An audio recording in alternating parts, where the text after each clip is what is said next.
안녕하세요. 네, 반갑습니다. 여러분. 어, 여러분하고 지금부터 이 상법 중에서요. 어음수표법을 한번 공부해 볼까 합니다. 아무래도 어음수표법이 이 상법 중에서도 상법이 특별법이지만 시험과 관련되지 않으면 잘 공부하지 않는 부분이죠. 또 약간 이 생소하고 어렵게 느껴지는 부분도 있습니다. 왜냐하면 용어 어렵기 때문에요. 어쨌거나 이 어음수표법은 지금 시험 과목으로 남아있는 게 법무사, 변호사가 남아 있습니다. 회계사 같은 경우는 이제 어음수표법이 이 과목으로 들어가 있다가 25년부터는 이제 폐지됩니다. 폐지되기 때문에 결국은 우리 시험 중에는 법무사, 변호사 중에 남아 있겠군요. 그래서 이제 이번에는요, 여러분에게 이 법무사, 변호사 준비하는 학생들에게 어음수표에 대해서 좀 편하게 조금 이해를 좀 도울 수 있도록 특강을 잡게 됐습니다. 지금 반갑고요. 함께 해보도록 하겠습니다. 그래서 아무래도 이제 처음 적으니까 여러분하고 아무래도 강의에 대한 특강에 대한 안내를 좀 해야 되겠죠. 그걸 한번 해보겠습니다. 목적은 뭐 우리가 어음수표법을 해설하는 거죠. 해설하는 거 맞습니다. 해설하는 것이고 법무사, 변호사 등 어음수표법 수험 대비로 만들었다는 거 알아두시고 그 다음에 대상은 뭐 어음수표법이 해설이 필요한 모든 수험생들이죠. 수험생들입니다. 교재는 이제 교재가 이제 여러분 문제 될 수 있는데 어, 여러분들 중에 어음수표와 관련된 교재가 있으면 어떤 교재도 상관없습니다. 상관없고요.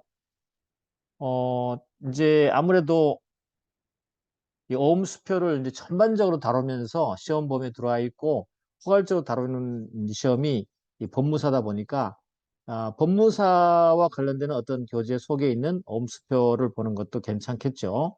물론 이제 변호사 시험 보시는 분은 변호사 시험 보는 그 교재를 갖고 보셔도 상관없습니다.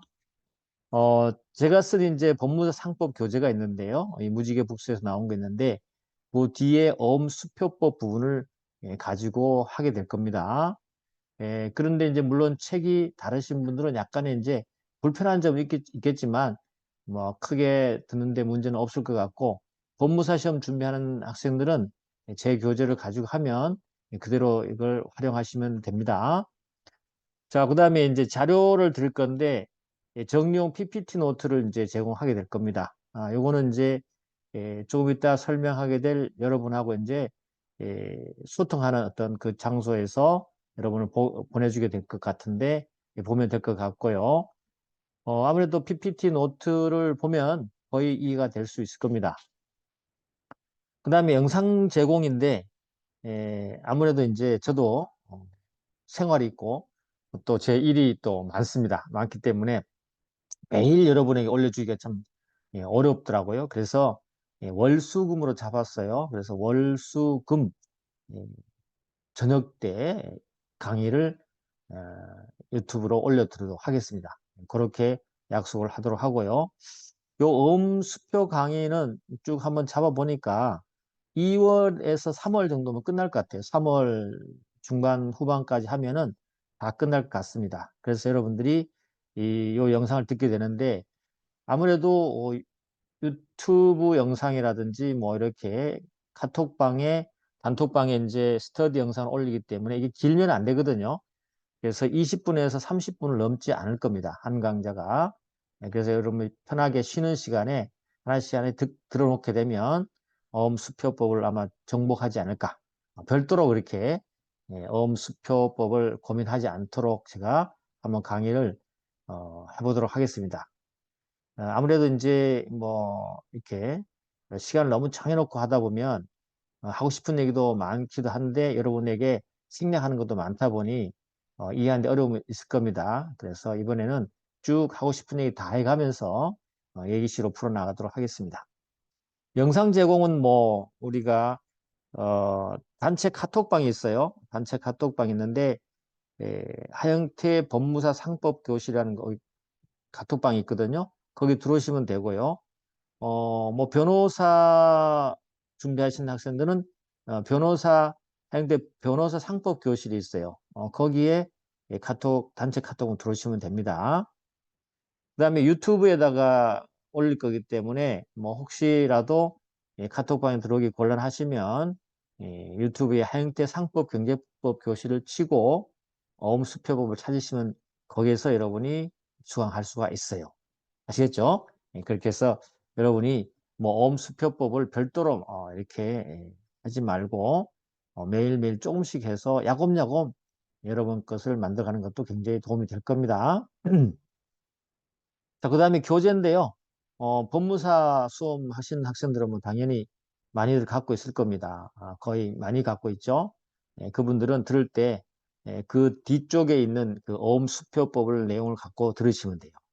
알겠죠? 그래서 특히 뭐 법무사 상법 강의 제가 그 학원 쪽에서 강의할 때는 어음수표법을 이제 앞으로는 안 할 생각입니다. 여기에서 아주 강의를 상세하게 잘 해놓으면 여러분들이 언제든지 이렇게 편하게 들으면서 정리하고 주로 이제 상법 총칙이나 회사법의 시간을 좀 더 할애해서 자세한 설명을 할 수 있도록 한번 해보도록 하겠습니다. 알겠죠? 그렇게 진행하는 걸로 하도록 하겠습니다. 이 책도 필요하신 분들은 구입하시면 되는 건데 굳이 뭐 이렇게 어음수표법을 위해서 어, 구입하실 필요는 없고 여러분 보던 책이 있으면 그걸로 하시면 되고요. 불편하시면 뭐 구입하시면 됩니다. 자, 그 다음에 학습 질문 온라인 스터디 이 운영인데 이거는 뭐 제가 시험 과목마다 다 이 단체 카톡방을 다 만들어져 있어요. 특히 이제 법무사 상법 교실 있죠? 여기 들어오시면 됩니다. 익명으로 가입할 수 있고 이 단톡방에 들어오시면 여러분들이 질문을 하시면 됩니다. 특히 어음수표와 관련해서 궁금한 게 있으면 법무사 상법 교실이나 아니면 이렇게 변호사 알겠죠? 변호사 상법 교실 있습니다. 상법 교실로 들으셔서 물론 비번은 참여 코드라 하죠. 828253은 똑같아요. 들어오시고 익명으로 들어오기 때문에 누군지 잘 몰라요. 전혀 모릅니다. 거기에서 궁금한 것을 질문하고 정보를 얻으시면 될 것 같아요. 그게 좀, 여의치 않다면 비상연락 카톡인데 개인톡 아이디가 있거든요. 내 마음 오케이로 보내주시면 되고, 이메일은 로우아카데미 gmail.com입니다. 그래 보내면 되겠습니다. 이 카톡방을 이제 운영한 지 한 3년, 2년 좀 넘었죠. 3년째 됐는데, 운영 목적은 이제 법무사 시험 준비생, 혹은 변호사 시험 준비생, 뭐 회계사 시험 준비생, 무료 학습 지원을 위해서 제가 개설을 했고요. 가능한 한 여러분들에게 많은 그 무료 영상으로 실질적인 도움이 되는 무료 영상을 촬영해서 올려주는 것도 하고, 그 다음에 최신 판례 설명도 하고 질문도 받고 해서 도우미 역할을 하기 위해서 만든 것입니다. 됐죠? 그 지원 내용도 뭐 한번 보시면 돼요. 대신 답변은요, 매일 뭐 이렇게 실시간으로 해주기보다도 카톡방에 올려놓으시면 제가 밤에 와서 일괄해서 10시까지 취합 후 1회 답변하도록 하겠습니다. 물론 중간에 제가 시간 있으면 보고 바로 답변하고요. 제가 업무를 보다가 업무나 또 다른 학교 강의라든지 강의를 하면서 답변을 못할 때는 저녁에 제가 퇴근하고 와서 취합해서 답변을 할 거기 때문에 그렇게 여러분이 기다려 주시면 될 것 같아요. 됐습니다. 그렇게 하고 활용을 잘 하시기 바랍니다. 자, 이제 그러면 우리 구체적으로 한번 들어가 볼게요. 상법 어음수표법이다 그랬는데 일단은 우리가 어음수표법 하면은 어음수표법의 위치를 좀 알아두는 게 좋죠. 이게 도대체 어떤 위치에 있고 또 어떤 의미를 갖는 법인지를 여러분 아는 게 중요하죠. 그죠? 일단 먼저 사법으로서의 민법, 그죠? 사법으로서의 민법인데 사법의 일반법이 우리 민법이죠. 그죠? 일반법이 뭔지는 아시죠? 모든 사람, 모든 법률행위 적용되는 법이 일반법이죠. 그렇죠. 그런데 여기에서 구체적으로 이 주체와 행위 있죠. 이 행위에 대해서 특별한 주체와 특별한 행위에 대해서 적용되는 법을 우리가 특별법이라고 하죠. 그죠? 그러면 사법으로서 민법에 대한 어떤 특별법은 여러 특별법이 있지만 우리가 이제 다루고자 하는 것은 대표적으로 상법이 되겠습니다. 알겠죠? 상법이다. 특별법이다. 그래서 어떤 의미의 특별법이냐? 주체인 사람에 대한 특별하고 행위에 대한 특별한 거란 거죠. 그래서 주체에 대한 특별한 게 사람들 중에서 상인들에 대해서만 적용되기 위해서 또는 상행위에 대해서 상인이 상행위를 할 때 나타나는 어떤 법적 문제에 대해서 적용하기 위해서 만든 법이 바로 상법이고 특별법이죠. 그렇죠? 그래서 일반법 안에서 이렇게 특별하게 적용되기 위해서 나온 법이 특별법인데 그중에 상법이다. 상법은 이렇게 회사, 보험, 해상 쭉 있어요. 그런데 이 어음수표법이 과거에는요, 이 상행위에 포함되어 있었어요. 이 상행위에 어음수표, 어수행위라는 게 있었거든요. 그래서 어떻게 보면 어음수표법 상법에 포함된다고 볼 수 있었어요. 그런데 어음수표법이 상인만이 사용하나요? 그렇지 않잖아요. 그죠? 그래서 상법에 넣는 건 좀 상행위로 보는 건 좀 그런 문제가 있죠. 그래서 어음수표 행위, 상행위를 삭제했어요. 그리고 특별하게 별도로 어때요? 떨어져 나왔죠. 이걸 우리가 다시 말하면 상법에 대한 또 특별법이 될 수가 있겠죠. 그리고 민법에 대한 특별법이 될 수 있겠죠. 그죠? 이게 바로 어음수표법이에요. 아시겠죠? 그래서 어음수표와 관련되는 법률 관계를 어때요? 규율하기 위해서 적용되는 법이 바로 어음수표법이다. 됐습니까? 자, 위치도 알았고, 그 다음에 넘어가 볼까요? 그럼 엄수표법에 도대체 뭐가 있는지 우리 한번 전체적으로 개관을 한번 해볼까요? 엄수표법에는요, 이렇게 강학상 어떤 책에 보면은 총론, 어음법, 수표법 이렇게 구분이 돼요. 이제 구분합니다. 물론 총론은 뭔지 아시죠? 총론은 어음법하고 수표법에 공통되는 부분을 뽑아놓은 거예요.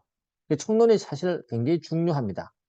총론을 아는 게 굉장히 중요해요. 특히 어음은 어음법에 대한 어떤 시스템을 알기 위해서는 총론에서 다 해결이 돼야 됩니다.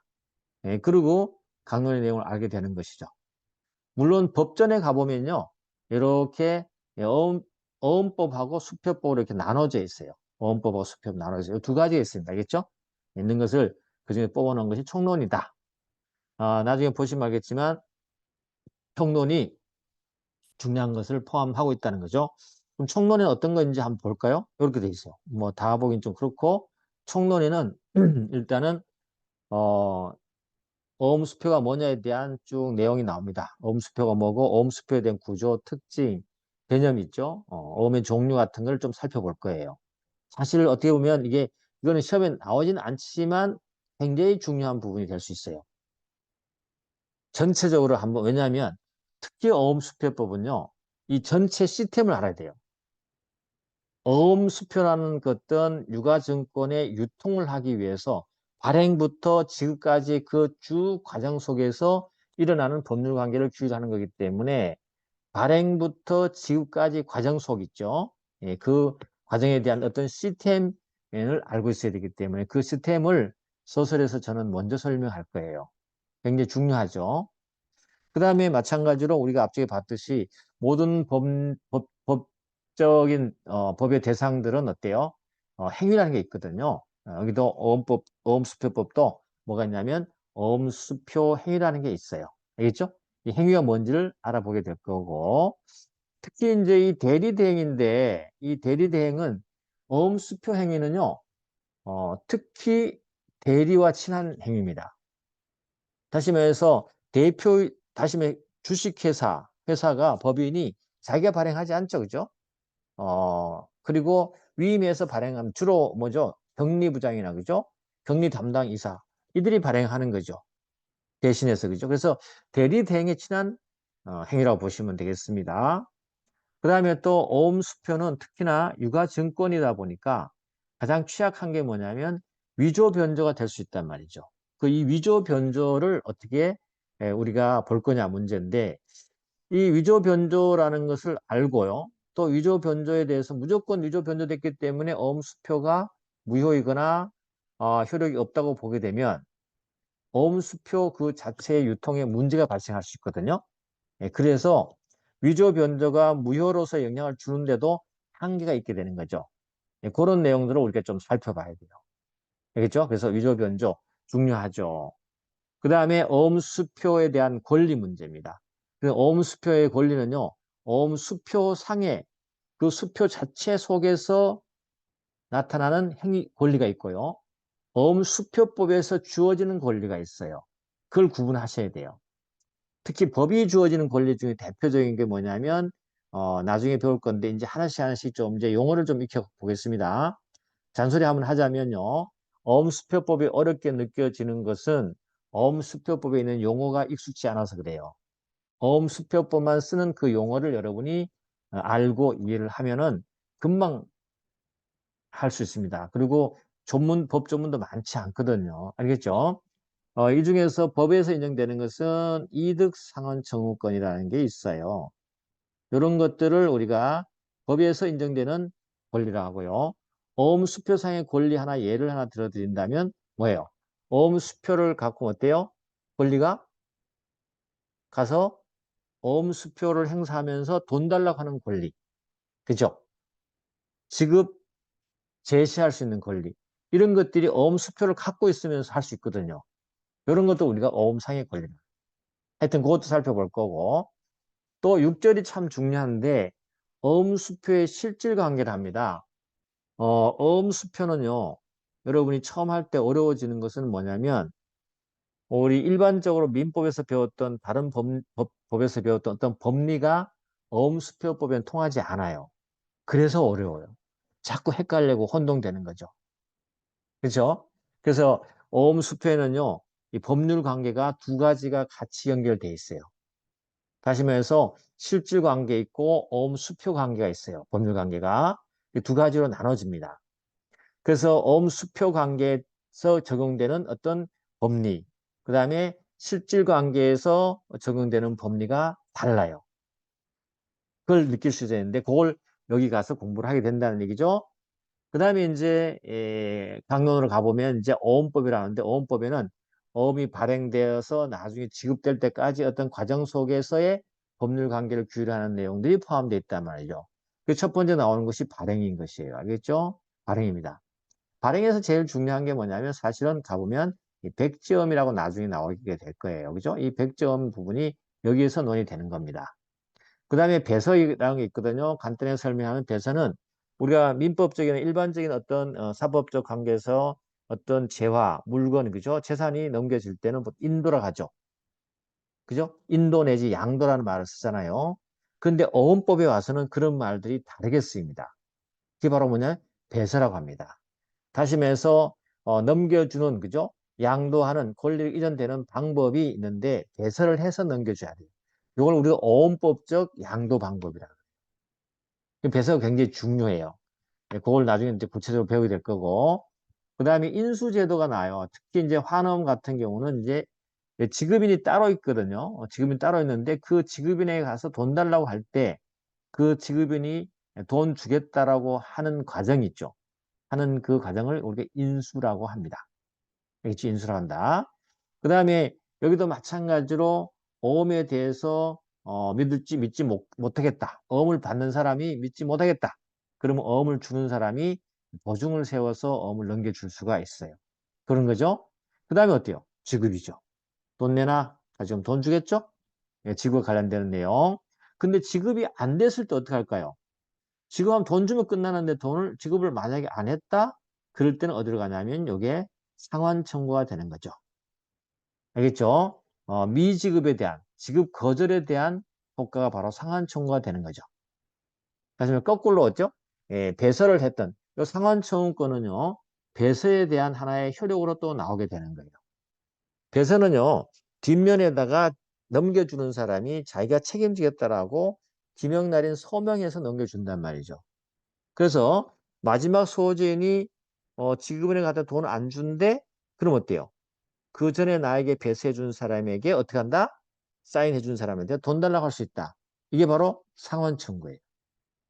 그래야 되겠죠. 그죠? 그래야만이 어음이 안전하게 유통될 수 있겠죠. 그죠? 그 다음에 중간중간 끼어드는 사람이 있어요. 이 사람들 참가를 하는데 그게 시험에 잘 안 나와요. 그 다음에 어음의 복본, 등본이 나오는데 이제 어음이 이제 신용증권화되고 먼 거리에 어떤 송금 기능 역할을 하게 되거든요. 예, 그럴 때 이 어음이 분실되거나 소실될 가능성이 크잖아요. 예, 그럴 때는 복본을 애초에 처음부터 두 장에 뭐 예를 들면 여러 장의 어음을 만들어 놓는다든지, 그죠? 아니면 등본을 해 놓는다든지 이렇게 해서 어떤 그 안전 장치를 마련하는 건데 이 또한 뭐 시험에 그렇게 잘 안 나와요. 어렵지 않고 그렇습니다. 그 다음에 약속어음이 나오는데 이 약속어음은요 어, 한어머가 다른 점만 생각하시면 돼요. 약속어음은 거의 한어머 동일하고요. 다른 점만 우리가 확인하면 되는 겁니다. 약속어음은 또 그림으로 설명을 해드리도록 하겠습니다. 자, 그 다음에 수표인데요. 이 수표는 한어음과 구조가 완전 똑같아요. 똑같아요. 단지 이 수표의 좀 특징적인 부분은 뭐냐면 이 어음이죠. 환어음과 약속어음 있잖아요. 이 어음은 하나의 신용증권의 성격이 강해요. 신용증권이라는 것은 외상증권이에요. 지금 내가 돈 줄 게 없으니까 몇 개월 후에 내가 돈 줄게라고 약속하는 하나의 종이에 불과하단 말이죠. 그렇죠?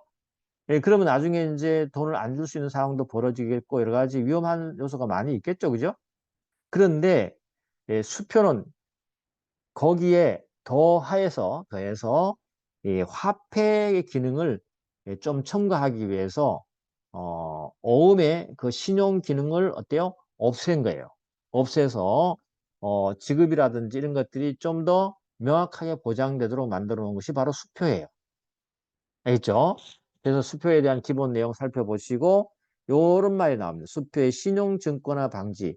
이게 바로 뭐냐면 다시 말해서 지급 기능을 강화시켜서 화폐 기능의 역할을 할 수 있도록 해준 것을 말하는 거죠. 수표, 그죠? 그런 제도 몇 가지 살펴보시면 돼요. 그 다음에 선일자 수표가 뭔지, 그 다음에 수표에 특이한 제도가 있거든요. 뭐, 예를 들면 행선수표라든지요. 이런 것들이 있어요. 제가 지금 자꾸 말해 주는 건 뭐냐면, 몰라도 상관없어요. 처음에는 이게 뭔 말인지 몰라. 배서가 뭔지도 몰라요. 그죠?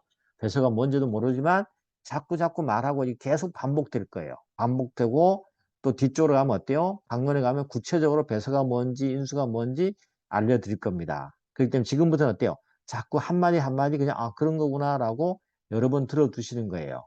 아시겠죠? 예, 그러면서 자꾸 받아들이려고 노력해야 되지 자꾸 싫다고 뱉어내면 안 돼요. 알겠죠? 예, 그리고 모든 과목도 그렇고 모든 게 다 그렇잖아요. 친해져야 되는 거죠. 알겠죠? 그래서 친해지려면 자꾸 익숙하게 만들어야 된다. 자, 그래서 총론을 한번 와보시면 이렇게 서설, 어음, 수평이 아까 쭉 다 말씀드렸죠. 그죠? 이런 것들을 하겠다. 그러면 서설에는 어떤 것들이 있느냐? 이런 것들이 있어요. 어음수표가 도대체 뭐냐? 어음수표의, 그 다음에 어음수표의 종류, 그 다음에 기능, 어음수표의 특성을 여기서 배울 거예요. 자, 여기서 배우는데 종류에서는 뭐가 있습니까? 환음, 그 다음에 약소음, 그 다음에 수표 이런 게 있잖아요. 그죠? 요 세 가지를 그림을 통해서 여러분이 딱 같이 한번 배우게 될 거예요. 그래서 어떻게 보면 서서히 굉장히 중요해요. 직접적 시험에 안 나오지만 수표를 확실히 아는 아주 전 단계이기 때문에 잘 들어두시고 일단 들어두고 뒤쪽에 가서 다 배우고 나서 이걸 보고 확인할 수 있습니다. 됐죠? 그렇게 하도록 하겠습니다. 자, 그러면 우리가 교재를 한번 좀 짚어보도록 하겠습니다. 교재를 한번 짚어보고 어떤 거 나갈 건지 설명을 좀 드리도록 하겠습니다.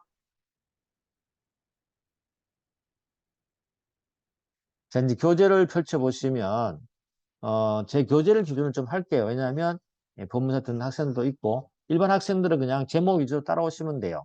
그리고 제가 PPT 자료를 제공할 거기 때문에 보시면 따라오시면 되기 때문에 큰 불편은 없을 겁니다.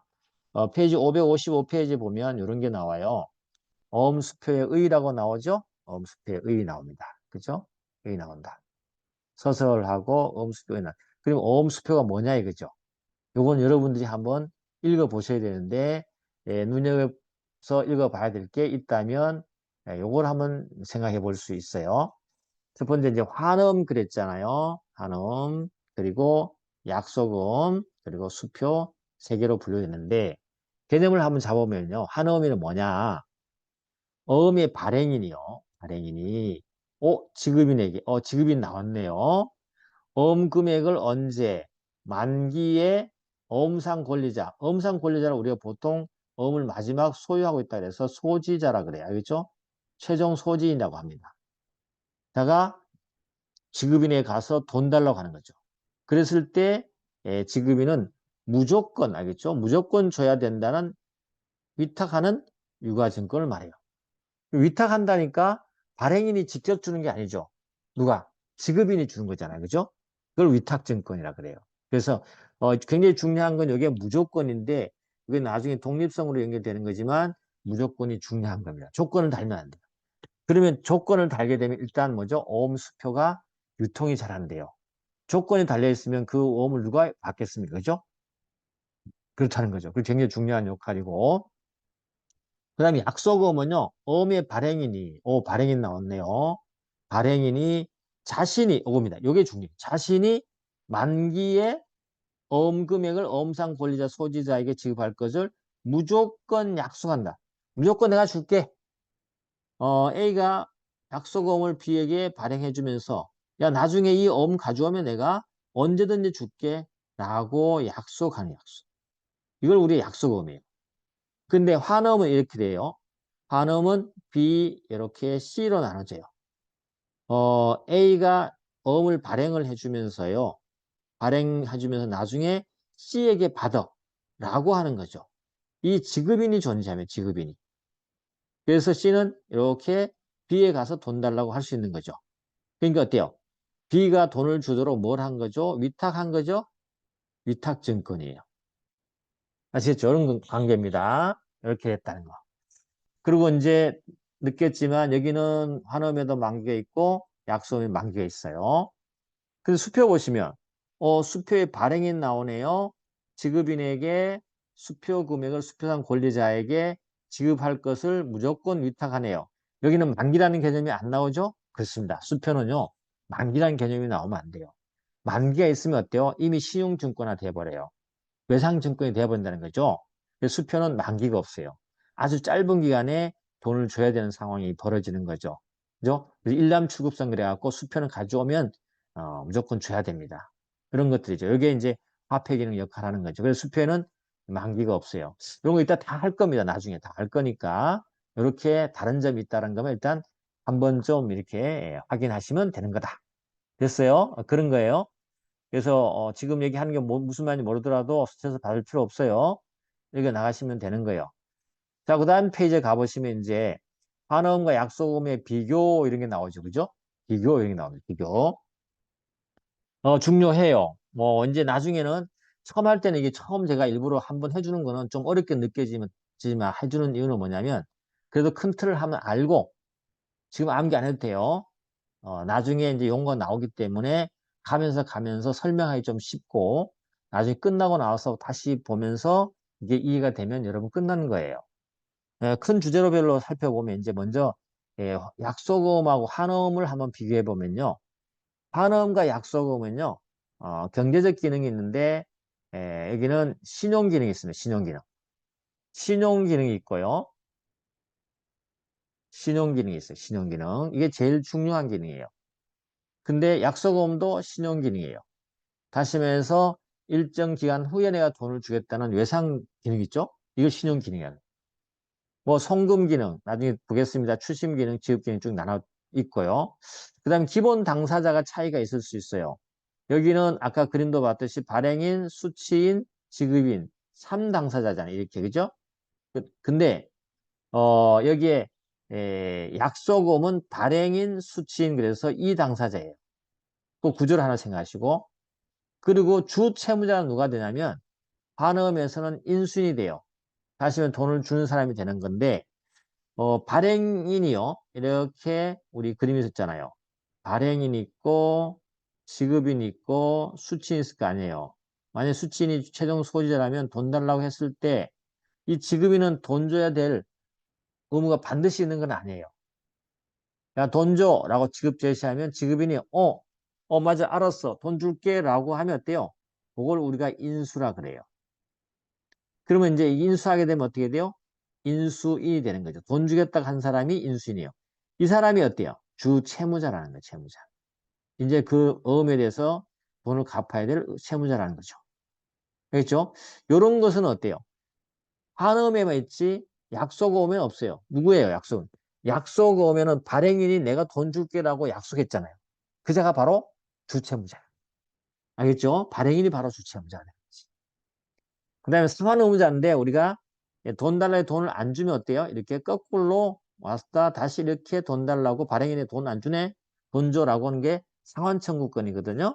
예, 근데 상환 의무자가 쭉 나오는데 요건 또 따로 보도록 하고요. 그 다음에 자금 관계라고 하는데 간단하게 알면 발행인이 지급인에 돈 달라고 해라라고 수취인의 어음을 발행해 줄 때 지급인이 아무 관계 없는 자에게 그렇게 할 수 있을까요? 아니죠. 애초에 둘 관계에 무슨 관계가 있었단 말이죠.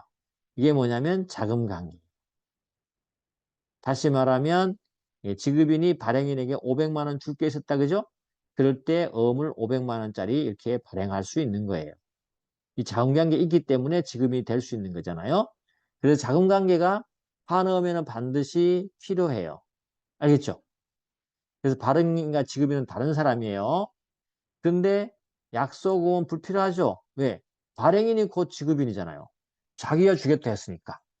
그런 의미예요. 이해 가셨어요? 예, 그렇게 여러분들이 표를 가지고도 한번 나중에 비교가 될 수 있으면 좋습니다.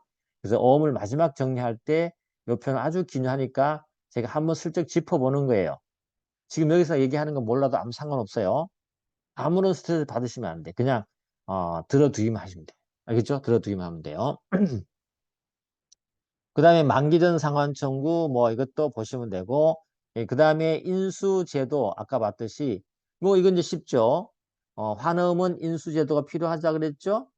예, 근데 여기는 불필요하다. 그렇죠? 그 다음에 복본제도 필요하냐? 환음에는 인수를 위하기 때문에 그죠? 예, 송금 기능이라는 송부 문제 생기기 때문에 상실 대비가 필요하지만 여긴 불필요해요. 그 다음에 이득 상환 청구도 나중에 보면 알겠습니다만은 발행인, 배서인, 인수인 이런 게 있습니다. 이득 상환 청구는 좀 어려운 내기가 아니고요. 지금도 한번 얘기해주고 또 넘어가서 또 얘기하겠습니다만은 이득 상환 청구는 우리 민법에서 원인 없이 어떤 급부를 받거나 이익을 얻은 자가 있잖아요. 우리 법은 못 참죠. 돌려줘.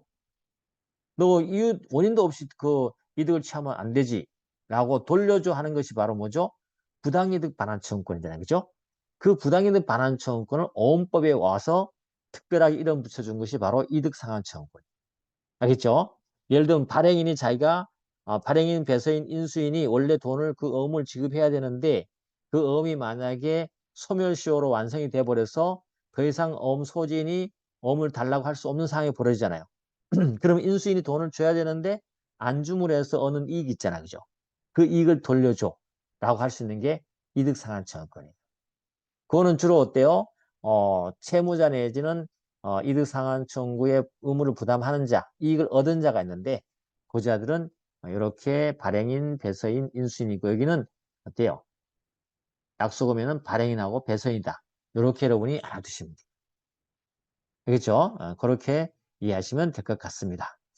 자, 조금은 뭐 이렇게 감이 지금 들을지 안 들을지 모르지만 몰라도 상관없어요. 몰라도 상관없어요.